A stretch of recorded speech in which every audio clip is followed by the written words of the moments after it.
Welcome back to Season 6 of the Interwoven podcast. In today's episode, Rebecca and I talk with Ellen Barnard, owner of A Woman's Touch, a sexual health resource center based in Wisconsin that offers education and health products for all ages, gender identities, orientations, and bodies. Ellen has a Master of Science in Social Work and is an ASSECT certified sex educator who has dedicated her career to creating access to carefully curated sexual health education for all. We're grateful to have her in the interwoven space to share her knowledge. We're also grateful to share support with A Woman's Touch this season. Explore the intersection of education and pleasure at A Woman's Touch Sexuality Resource Center. If you are looking to learn more about your sexual health, this educator-owned business is here to help. For more information, check out their website at sexualityresources.com or at their brick-and-mortar shop in Madison, Wisconsin. Thanks for being with us today. Enjoy the episode.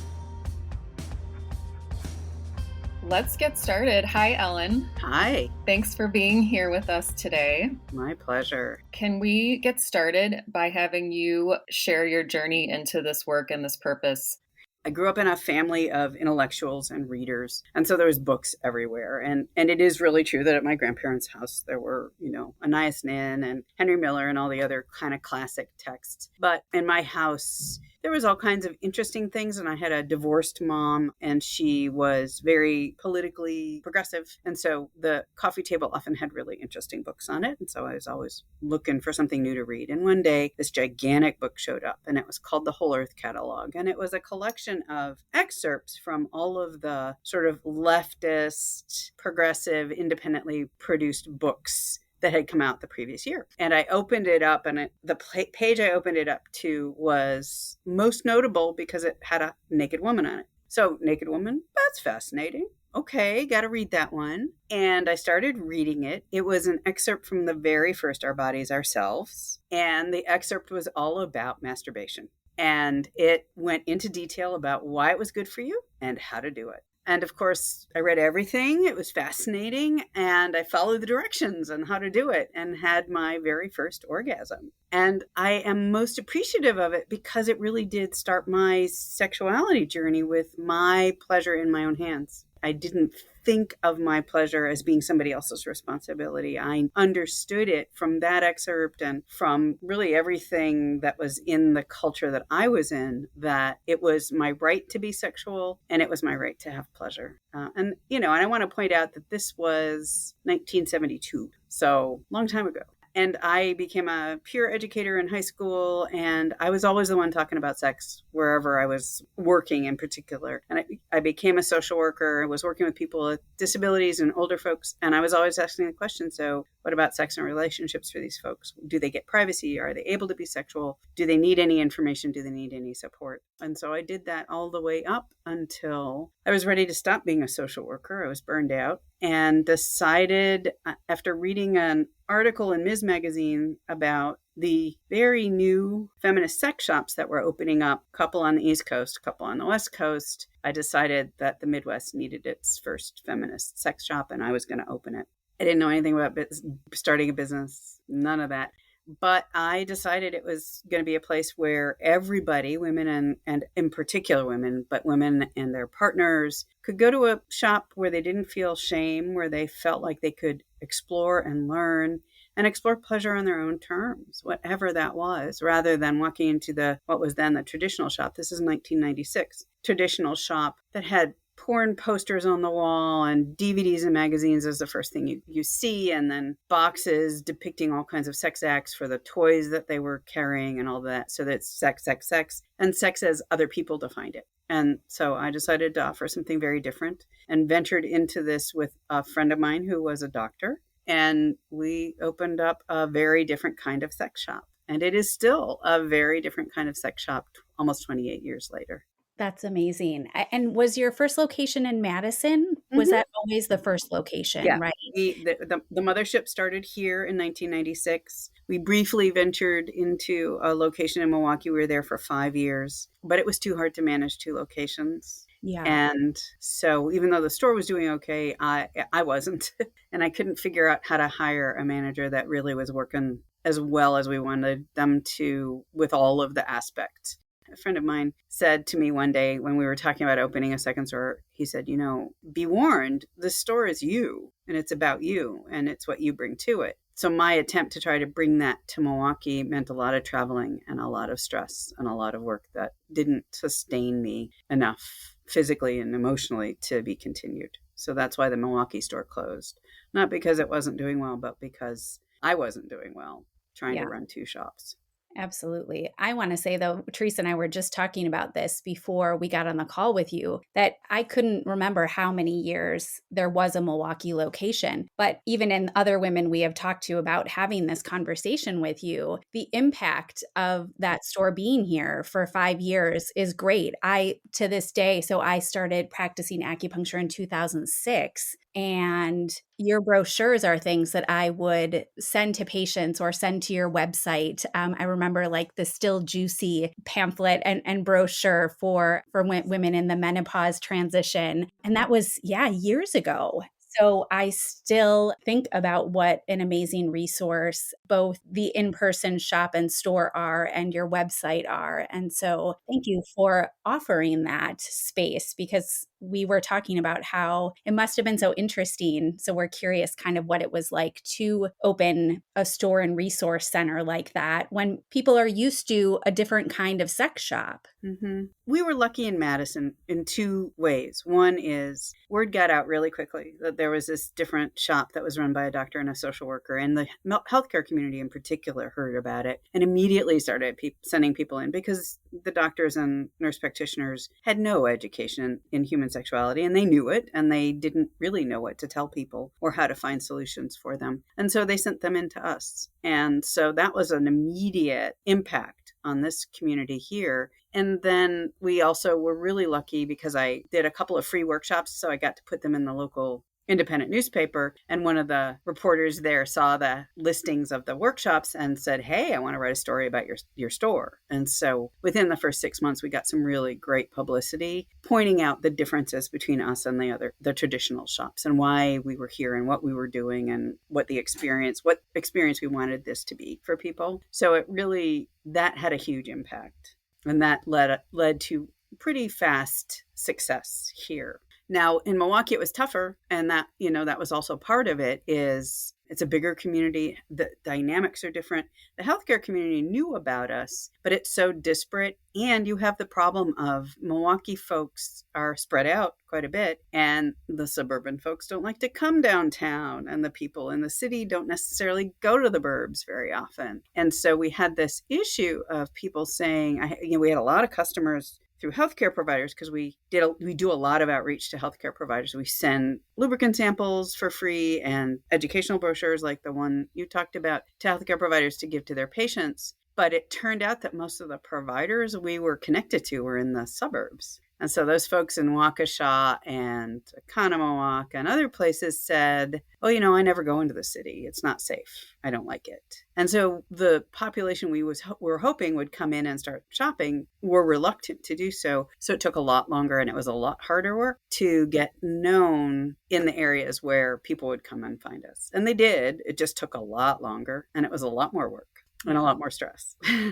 So it took several years for us, even with newspaper articles and stuff, for us to really hit our stride there in terms of the financial success of the business. Well, and as you said, often as a small business owner, you sort of have to pick your focus and identify who you can best serve and where that is, and how to not spread yourself too thin and get burnt out, right? Right. Exactly. And that really was the decision, is what do I want to be doing? What can I do? What should I be doing?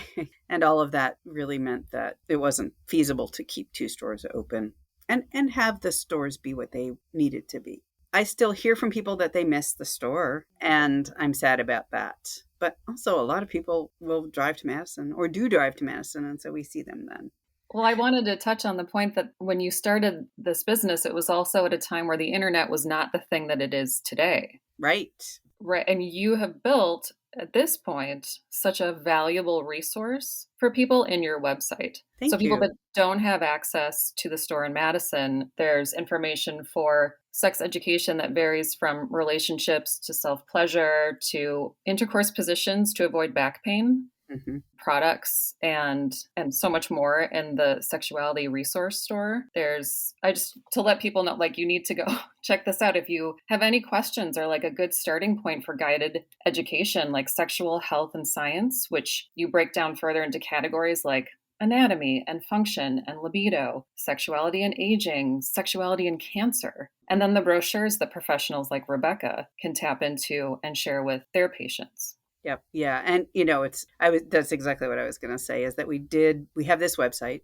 It's a work in progress always, but it is there. There's a ton of information on it. We got online in 1997 before most people did. And our website was really successful in the early days before Amazon and before, now if you do a search in Google for sex toys, you come up with literally a million websites. So we still stand out with the health focus and the education focus. And we're still the most unique. The doctor is no longer with the business, but we're still carrying on with all of that health information and all of the sex and relationship and psychological information that we have put together over the years. Let's talk about sex toys a little more. Theresa and I Okay. were talking about how for both of us, we sort of had a similar, Theresa, I'll let you, both of us were sort of given our first. Yeah. So, okay, I'll share. In Okay. my 20s, I was in a relationship and I knew very little about my body and what gave me pleasure, and that affected our relationship and our sexual health. And so he left me a gift of a vibrator before he left town for a work trip and said, "Get to know your body." That's great. And it was one of the best gifts I've ever been given. It was also like permission, like, we have to normalize this. It's okay for you to know your body. But the former Catholic in me, it's like, we don't talk about that stuff. Right. And I get that a lot here. I talk to people about that all the time, that they're taught that masturbation and self-pleasure and self-exploration is a sin or is wrong, or that you shouldn't do it if you're in a relationship. It should be up to your partner to provide you with pleasure or help, or somehow figure out what you like, even if you don't know, which isn't reasonable, right? No matter who or what your partner is in terms of gender identity, experience, all of that, nobody is inside of your body but you. And so nobody can know your body and mind. I mean, I'm working on it.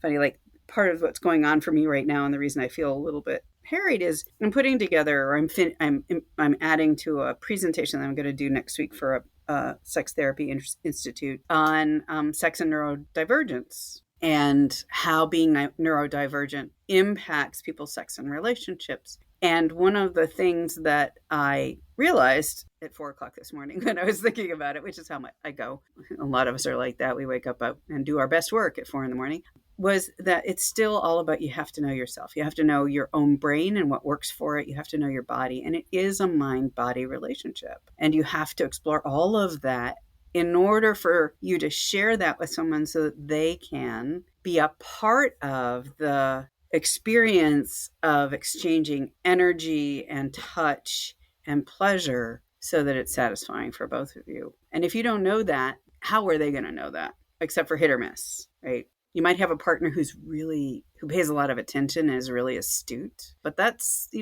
not many partners. And especially if your partner is also experiencing their own pleasure at the same time, right? One of the things I learned early on, as I worked with a lot of different types of people, is that heterosexual couples have some struggles that are unique, in that, for the most part, both of them are trying to experience intense pleasure at the same time. And the issue with that is, how do you enjoy and feel your own pleasure, but also pay attention to what's going on for your partner? Mm-hmm. And that's hard. I mean, that's a big, it's a lot to pay attention to, right? And staying present with both your own sensations and your partner's experience is not easy. And so I learned that teaching people how to take turns, and quite honestly, this is something that the lesbian community does a lot, take turns, means that one person is getting to receive and experience all of this touch and pleasure, and the other person can pay attention to what's working and what's really pushing their buttons in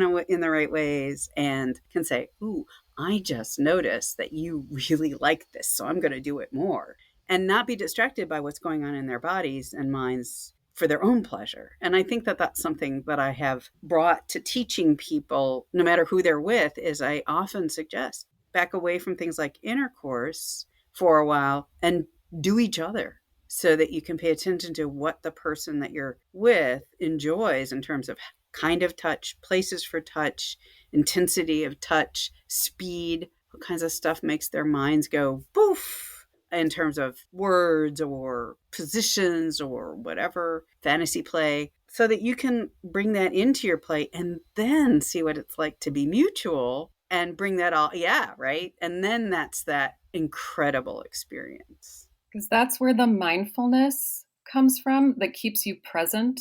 Mm-hmm. And that's the connection with your Right. partner when you're in that. Because what we're shown is two people climaxing at the same time. They both feel great and they both fall back and, end of story. Right.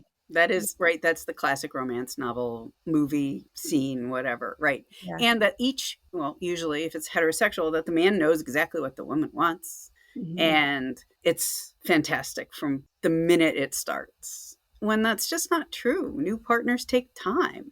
And it takes a while to learn somebody else's body and mind and what works for them. And so it is not fair, in fact, to expect a partner to know what you like until they have a chance to learn that, or until you say it.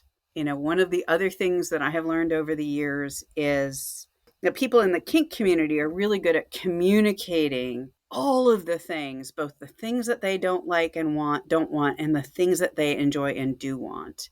And they do that before they start engaging with a partner. Whereas folks who don't identify that way and aren't playing with what some people could consider more risky behaviors or more challenging, more, things that require planning and care, we don't do that. So we don't go and sit down with somebody and say, okay, so these are the things that are off the table. Don't even think about it. These are the things I'm curious about, but I've never done. So maybe. And these are the things that I know I love about my body and mind, and how you can offer me pleasure, and however I define that, in a way that's really going to work for me. And so I think there's a lot to be learned from those communities in terms of consent, communication, negotiation.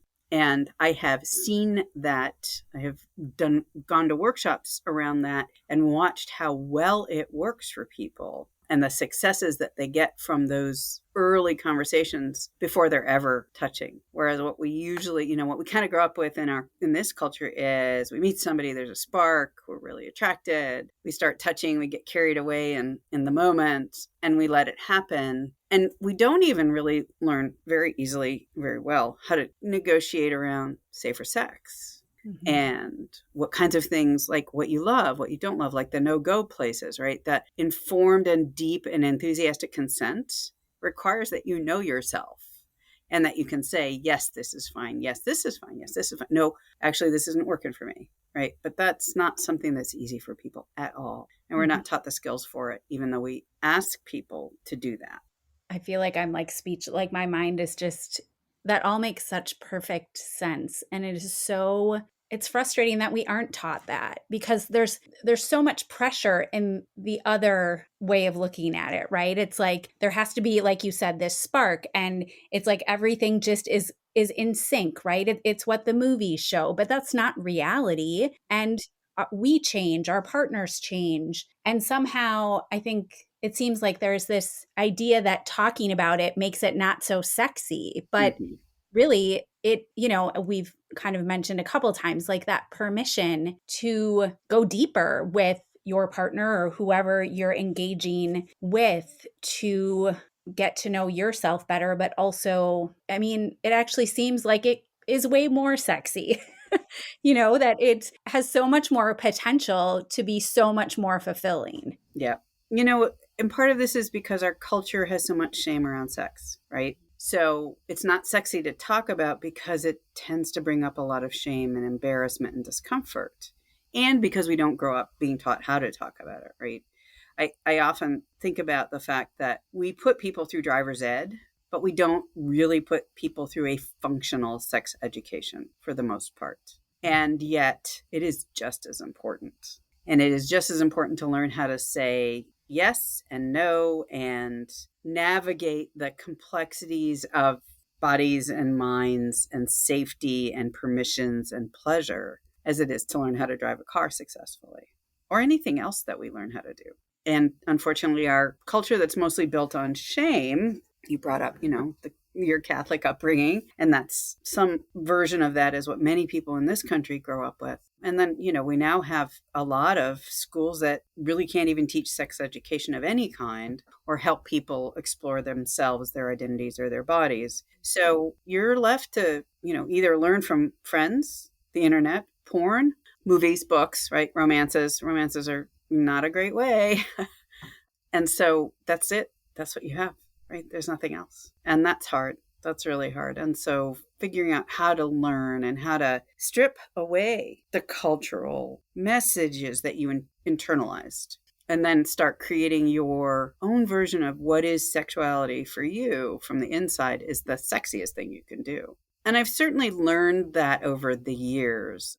As I've helped people explore things like being friends with benefits or hookups, that requires a great deal of skill if you want it to be something that's actually enjoyable, right? There's a lot of conversation about the orgasm gap between cis het women and cis het men, and that most heterosexual women don't have orgasms during play with new heterosexual partners. It's like 39% have orgasms, whereas lesbians, 83% have orgasms when they're first sexual with their new partners. And some of that's because of the turn taking, and at least it's a somewhat familiar body type, maybe, depending. I mean, everybody's different and should be and are. But the reason we have the orgasm gap is because we aren't given permission to say, this is what I like, this is how I like it, this is what I need to get off. I have a vibrator. I would like to use it when we play. Okay. And the other person can say yes or no. And that's, that's a fairly simple conversation, but it's so hard to do, right? And it takes practice. And where are we going to practice it? We can practice it with our partners, but we're afraid to. We're afraid to be judged. We're afraid, we get embarrassed, we get uncomfortable. And somehow we have to give ourselves permission to work through all of that, find the ways to practice it, find the things you want to say, write it down if you need to. We actually have a little handout in the store that is things to consider when you have a new sex partner. And it includes things like information you want to share with them about both STIs and STI testing and safer sex supplies, but then also the things you like and need and want in an exchange, in an interaction, because we realized that people wanted a little checklist that they could use. It helps, but not everybody has access to that. And we'll be right back. Explore the intersection of education and pleasure at a Woman's Touch Sexuality Resource Center. If you are looking to learn more about your sexual health or pleasure, this educator-owned business is here to help. A Woman's Touch bases all their education in current sex science and a deep understanding of the mind-body connection. Their tasteful, pleasure-focused shop and website offer education and products to help after a baby, or heading off on your honeymoon, during or post-menopause or cancer, or spicing up a long-term relationship. For more information, check out their website at sexualityresources.com or at their brick-and-mortar shop in Madison, Wisconsin. You've clearly been doing this for a long time because you're like checking off all my questions very seamlessly. I think it is really true that I've been talking about this topic a long time. And I love this particular kind of conversation about communication and getting what you want and learning how to ask for what you want and getting comfortable with that and recognizing where your discomfort comes from, working on undoing the shameful messages that are coming from somewhere not you, right? From your past, from your parents, from the culture, from who knows what, right? And then figuring out how to be right here with yourself and advocating for your needs, wants, and desires without that shame and without embarrassment. And clear enough that your partner or partners can know what you want so they know how to make sure it works for you. This area seems varied and collaborative. What sort of a network do you have to help support people? Like who's in your roster of professionals to help people along in their journeys? It's a tough question. I mean, there are sex educators and there are sex coaches out there, and it's a changing area and a changing field. So I can't, I don't have I have some people I always send people to, but then it depends on who you are and what you need. There are sex therapists out there for people who are struggling really deeply with things that they can't figure out how to address, or issues when they're in a partnership where you really can't figure out how to communicate and how to develop the tools that you need to have both romantic relationship or all of them, romantic relationship and sexual conversations that lead to success and comfort. I get as many questions about pain and discomfort as anything. I do definitely get to talk to people about other topics, but because of the nature of this particular business, I get a lot of folks in who either have never had orgasms or have painful penetration, or if they have penises, who struggle with their erections and getting them and keeping them. So I get a lot more of the health-related and functional questions, and I have a huge network of pelvic floor therapists and healthcare providers and books that are available for those folks. And there's some really good books now for helping people learn both what they like and then how to communicate about what they like and want, depending on the situation, for sure. Do you have any? I hesitate to recommend things like websites and TikToks because the information's all over the map. For teenagers, I love Scarleteen. It's probably the best, and really teenagers and people in their 20s. It's one of the best informational websites I've ever seen to help people navigate these communication questions, consent questions, learning about themselves and their bodies. It's a great organization, and it's a great website to get all the basics. What was that website again? Scarleteen. I made It's a been note around of a it. really long time. Okay, great. I know we want to touch on at some point about in our community, we have women who are experiencing postpartum, peri, and menopause and those times of change. Rebecca, do you want to ask that point or? Yeah, I guess one thing that just popped up sort of in relation to that is maybe, you mentioned kind of the pain piece already, but as far as sort of women who are postpartum or in perimenopause or menopause, are there some things that you see sort of more specific to that are coming through your website or into the store? I know you mentioned lubrication. Certainly, I'm guessing that that's an important piece of the puzzle. Yeah, maybe if you could just share a bit more on what you see kind of with women in those transitions. Yeah. So definitely for people who are postpartum, there are a couple of challenges. Some of them are about physical and some about psychological changes. And I often spend time, before COVID,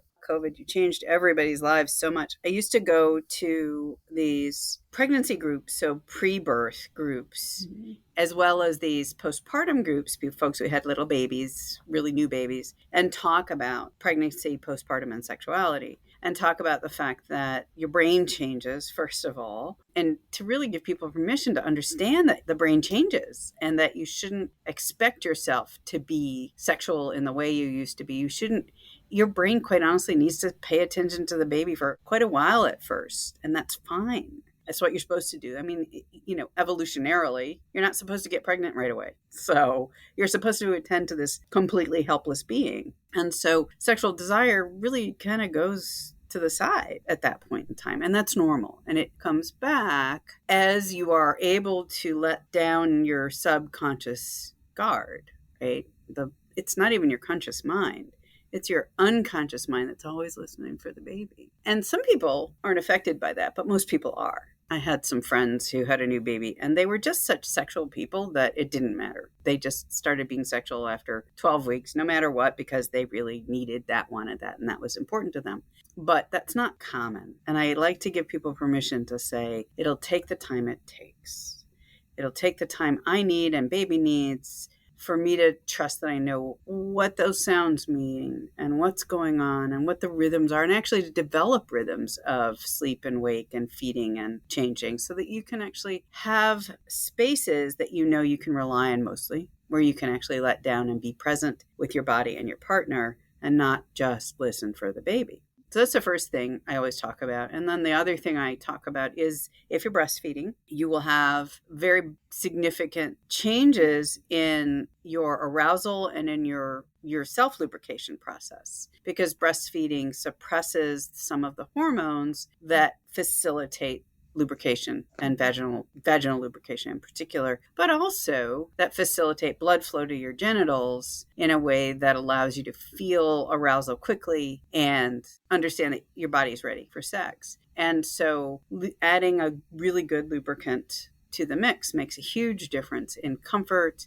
and in addressing the dryness that happens. And, a lot of folks aren't told that it's related to their breastfeeding. And so they don't understand and they think there's something wrong, or their partner thinks there's something wrong when they're dry, even though they're turned on and interested. So lubricant's always an important addition. And it's honestly a good addition for many people, unless they're really, really wet. And sometimes people are too wet. So that's another conversation. Same thing starts happening, right, with perimenopause and postmenopause, right? So estrogen recedes in the body. And I want to address the fact that some people go into instant menopause when they have their ovaries removed, if they have that for a variety of reasons, often because of cancer. And when you remove the ovaries, essentially most of the source of your estrogen other than your body fat is immediately removed. And so you generally crash through menopause pretty quickly.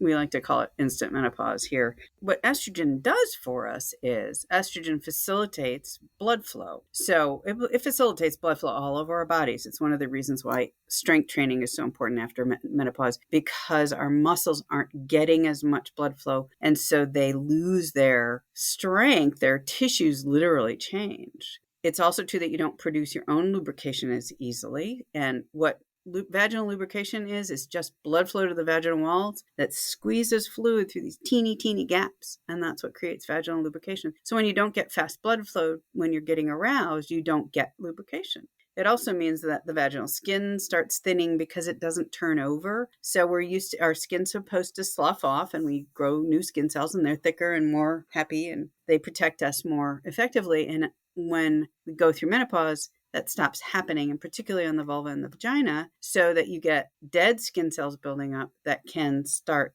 being very fragile and tearing, which then causes micro tears and scar tissue and some pain due to the skin being thin and being dry.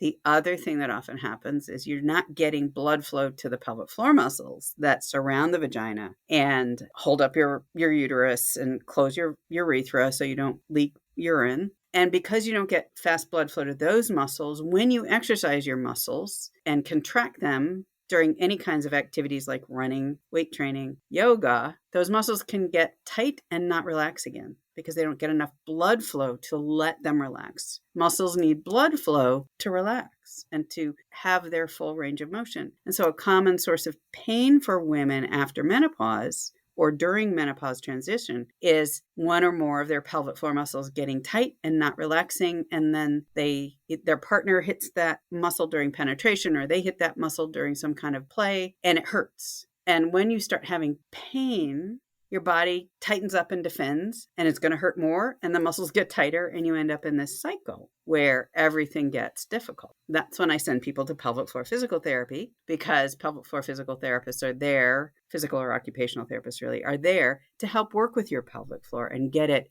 moving so that it is both strong and flexible. On the other side of it is if you've had a few babies or one baby and it was, carried a heavy pregnancy, your pelvic floor muscles can get stretched out. And if you don't exercise them correctly after pregnancy, right? In Europe, they have the 4th trimester where people are encouraged to get pelvic floor therapy after they give birth. I wish we did that here automatically. Yes. But when people don't do that, then they end up with weak pelvic floor muscles. When you have a weak pelvic floor, you don't feel your orgasms as well because the muscles cannot contract and relax with a big, strong range of motion. And orgasms are just the contracting and relaxing of the pelvic floor muscles. And so sometimes people will come into me and they'll say, I get all aroused and everything's going great. And then it all disappears. And I'm not aroused anymore, but I didn't feel anything. And that's when they have orgasms that they don't feel because their muscles are too weak. Again, great referral for pelvic floor therapy. And all of that is part of what we do on an almost daily basis. We have a pelvic floor health brochure for all people because pelvic floor health is critical to everybody. And it's important to help people with penises hold their erections. It's important for orgasmic health. It's important for comfortable penetration. And so teaching people how to do pelvic floor exercises correctly is really important to us. And that addresses some of the pain issues that we see. There are a lot of others. That's a whole other conversation. But, that's kind of what we do here, is a lot of that. And we developed a protocol for maintaining vaginal and vulvar health through and beyond menopause, or after cancer treatment where people are on estrogen blockers, or after cancer treatment where they get radiation therapy. And we developed a whole program and protocol that we developed it 25 years ago, and that now many healthcare providers send people to us for the supplies for. We developed a medical device to help facilitate that program. We also have lubricants that we recommend specifically for that aspect of the program of adding moisture and facilitating skin health. And that is one of the things that people often find us for. When people are searching on the web, that's often how they come across us, is because we have all of that information for really good sex after menopause. That's great. I think you may have touched on this before when you were talking about partners and taking time together, but I just wanted to touch on mismatched libidos. That also seems to be something in our age group, in the interwoven community, that topic comes up a decent amount. Yeah. And libido's complicated. Libido is a mind-body thing also, right? So libido, technically, desire starts in your brain. But we grow up in a culture that teaches us that the signs that we're interested in sex come from our body, right? You feel horny. You feel a tingle. You get this little whatever. You think about sex and you feel it in your vulva. Or if you're somebody with a penis, you think about sex and you get hard. And that changes over time. It changes maybe because you're paying attention to other things, or because you have stress, or you're distracted. It also changes when you're getting older and you don't have the fast blood flow that you used to have. You need that fast blood flow to be aware of arousal in your body. And when that doesn't happen, it's still happening, but it's so subtle you don't notice it. And so sometimes libido is literally about somebody who's perimenopausal or post, and they no longer feel the physical drive to be sexual, and they don't realize that they can use their brains to kickstart the process of erotic connection and start doing the activities that feel good. It has to feel good, because the other part of this is, if it hurts, your brain's going to shut your libido off in a heartbeat. And it's going to say, oh, I'm not going to let you do anything that hurts. So that means I'm not going to want it. And so we have to make sure that there's no pain. And then we also have to make sure that it's pleasurable and fun. And once we know that, then we can say, okay, let's make a sex date. Let's send each other erotic texts all day so that we're ready when we meet. And I've actually started priming the pump of my body, right? Because it takes that long for some people.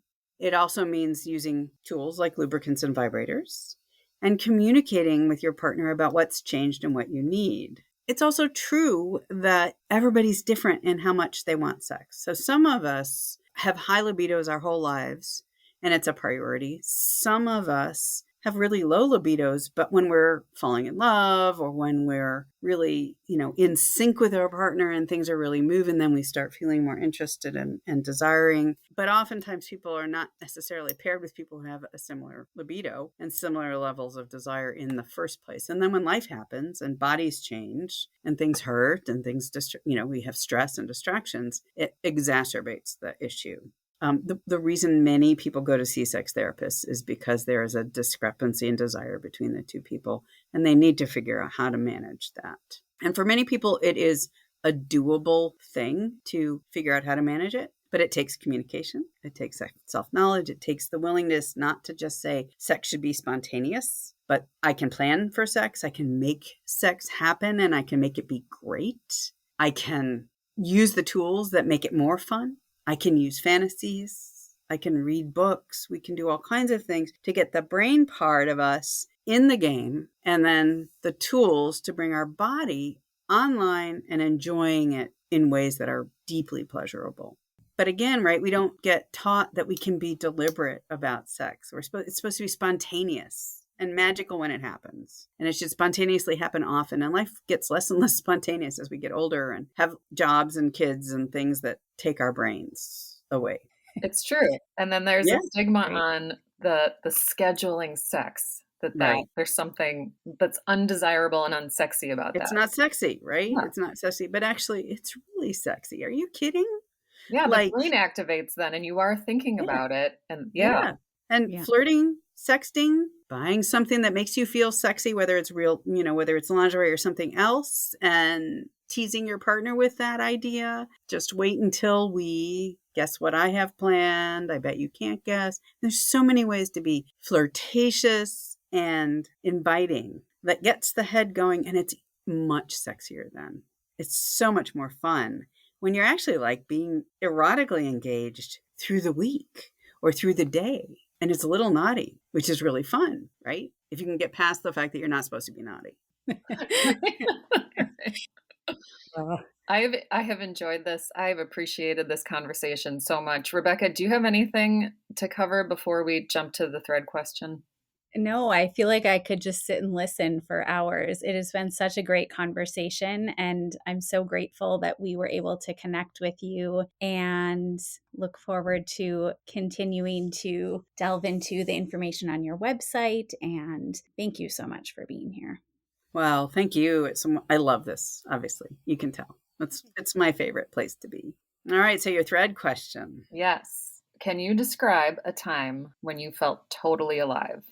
I laugh because for the most part, I feel totally alive most of the time. And for me, it is really true that really amazing sex is the time that I feel totally alive. And I will be honest and say it only happened episodically up until recently because I have not chosen partners who were nearly as adventurous and interested in all kinds of aspects of sexuality. And now I have partners who are adventurous and love to communicate and love to be very naughty and very frisky, and have had the pleasure of being able to enjoy sex that keeps every inch of my mind and body focused on what's happening and fully just firing on all cylinders and fully alive the whole time, and sometimes for a very long time, which is amazing.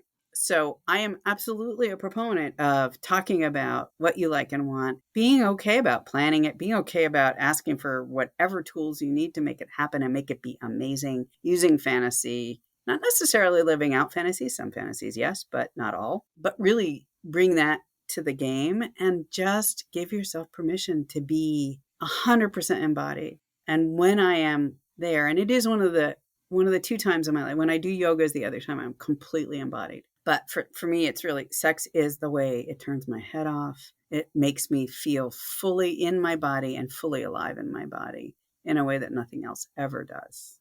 Beautiful. Thanks. Awesome. Awesome, Ellen. Thank you so much for being here. This has been a great conversation, and I hope that people who listen feel inspired to take some time with themselves to think about what matters to them and what they want and what they need. Thank you. Thank you for this. It was a wonderful conversation.